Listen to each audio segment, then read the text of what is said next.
બીલીપત્રનું મહત્વ શું છે? જાણો બીલીપત્ર તોડીને શિવલિંગ પર અર્પણ કરવાના નિયમો. શિવલિંગ પર ગંગાજળની સાથે બીલીપત્ર ચડાવવાથી ભગવાન મહાદેવ જલ્દી પ્રસન્ન થાય છે. શ્રાવણ માસમાં ભગવાન શિવને બીલીપત્ર અર્પણ કરવાથી અધૂરી મનોકામનાઓ પૂર્ણ થાય છે. બીલીપત્રને સંસ્કૃતમાં બિલ્વપત્ર કહે છે. પવિત્ર મહિનામાં ભગવાન શિવને પ્રસન્ન કરવા માટે તેમના ભક્તો વિવિધ પ્રયાસો કરે છે. તેઓ તેમને આપવામાં આવતી સામગ્રીનું ખાસ ધ્યાન રાખે છે. ભોલેનાથને બીલીપત્ર સૌથી વધુ પ્રિય છે, જે ચડાવવાથી ભગવાન શિવ તેમના ભક્તો પર કૃપા જાળવી રાખે છે. પરંતુ ધાર્મિક ગ્રંથો અનુસાર બીલીપત્ર તોડવાના કેટલાક નિયમો છે, જેનું પાલન કરવું પણ ખૂબ જરૂરી છે. કારણ કે આજના લેખમાં અમે તમને બીલીના પાન તોડવાના નિયમો, અર્પણ કરવાના નિયમો અને બીલીના પાનનું મહત્ત્વ જણાવી રહ્યા છીએ. તો ચાલો મિત્રો, શરૂ કરીએ બીલીના પાન વિશેની માહિતી. આ તિથિઓમાં બીલીના પાન ન તોડવા.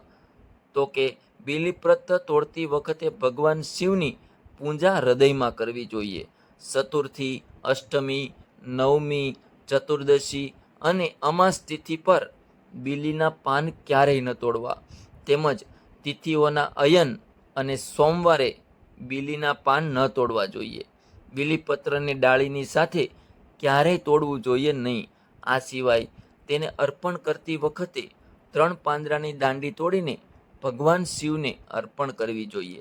બીલીના પાન વાસી નથી હોતા. બીલીપત્ર એક એવું પાન છે જે ક્યારેય વાસી થતું નથી. ભગવાન શિવની પૂજામાં વિશેષ રીતે ઉપયોગમાં લેવાતા આ પવિત્ર પાન વિશે શાસ્ત્રોમાં કહેવામાં આવ્યું છે કે જો નવું બીલીપત્ર ઉપલબ્ધ ન હોય તો કોઈ અન્ય વ્યક્તિ દ્વારા ચડાવવામાં આવેલ બીલીપત્રને પણ ઘણી વખત ધોઈને પૂજામાં ઉપયોગમાં લઈ શકાય.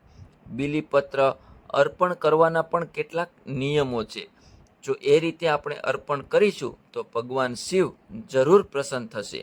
સુવાળી સપાટી તરફ બાજુને સ્પર્શ કરતી વખતે હંમેશા ભગવાન શિવને ઊંધી બીલીપત્ર ચડાવો. અનામિકા, અંગૂઠો અને મધ્ય આંગળીની મદદથી હંમેશા બીલીપત્ર ચડાવો. ભગવાન શિવને બિલ્વના પાન અર્પણ કરવાની સાથે જ જળની ધારા અવશ્ય અર્પણ કરો.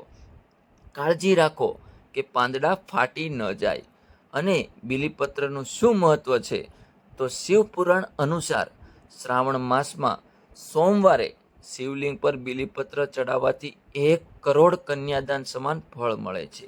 બીલાના પાનની શિવલિંગની પૂજા કરવાથી દરિદ્રતા દૂર થાય છે અને સૌભાગ્યની પ્રાપ્તિ થાય છે.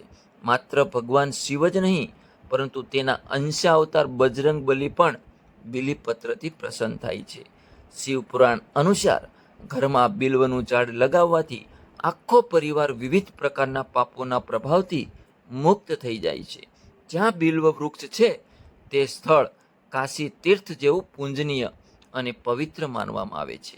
આવા સ્થળે સાધના અને પૂજા કરવાથી વ્યક્તિ પુણ્યક્ષમ પુણ્યની પ્રાપ્તિ કરે છે. કોમેન્ટમાં હર હર મહાદેવ ચોક્કસ લખતા જજો.